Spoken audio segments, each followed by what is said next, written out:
السلام علیکم، میرا نام ہے ڈاکٹر آفتاب رنجا اور آپ دیکھ رہے ہیں میرا YouTube channel Pakistan online. ملک میں کووڈ کی چھٹی لہر بخار کی بجائے گلے کی انفیکشن کے ساتھ ظاہر ہوئی ہے۔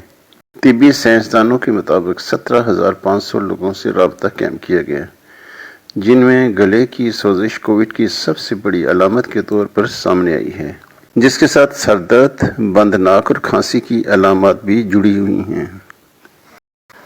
کرونا وائرس کی نئی قسم BA.5 سے واضح اشارے ملتے ہیں کہ یہ وبا ابھی ختم نہیں ہوئی، بلکہ عالمی ادارہ صحت کے مطابق دنیا بھر میں کیسز کی شرح میں 30% سے زیادہ اضافہ صرف گزشتہ 15 دن میں ریکارڈ کیا گیا ہے۔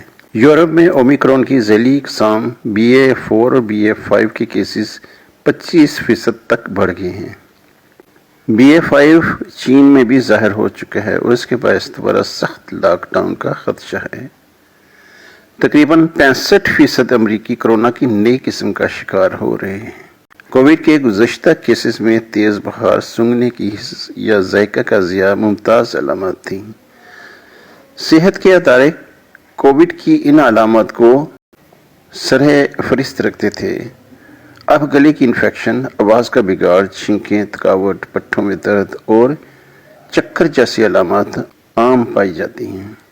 ایک حالیہ ریسرچ کے مطابق کووڈ کی 20 سے زیادہ علامات یہ ہیں: گلے میں خراش، سر درد، بند ناک، سوکھی کھانسی، بہتی ہوئی ناک، بلغم کے ساتھ کھانسی، کھردری آواز، چھینکیں، تھکاوٹ وغیرہ وغیرہ۔ برطانیہ میں تقریباً 2,70,00,000 افراد کے بارے میں خیال کیا جاتا ہے کہ انہیں کووڈ ہو چکا ہے اور یہ وائرس اب بھی پھیل رہا ہے۔ خطرے کی بات یہ ہے کہ جن لوگوں نے ویکسین بھی لگوائی وہ بھی بیمار ہوئے۔ پاکستان میں بھی کرونا وائرس کے کیسز بڑھ رہے ہیں۔ لوگوں کو پرہجوم مقامات پر جانے سے گریز کرنا چاہیے۔ دفاتر اور پبلک ٹرانسپورٹ کا استعمال بھی خطرناک ہو سکتا ہے۔ پاکستان جیسے ملک میں حکومت کے لیے لاک ڈاؤن لگانا بہت مشکل ہے۔ یہ ہم سب عوام کی ذمہ داری ہے کہ اس مشکل گھڑی میں احتیاط سے کام لیں۔ کووڈ ایک خطرناک بیماری ہے جس سے بچنا بہرحال ہم سب کی اپنی ذمہ داری ہے۔ ہمیں خود کو اور اپنی فیملی کو اس موذی وبا سے بچانا چاہیے۔ اگر آپ کو ویڈیو اچھی لگے تو لائک، شیئر اور سبسکرائب کر دیں۔ جزاک اللہ۔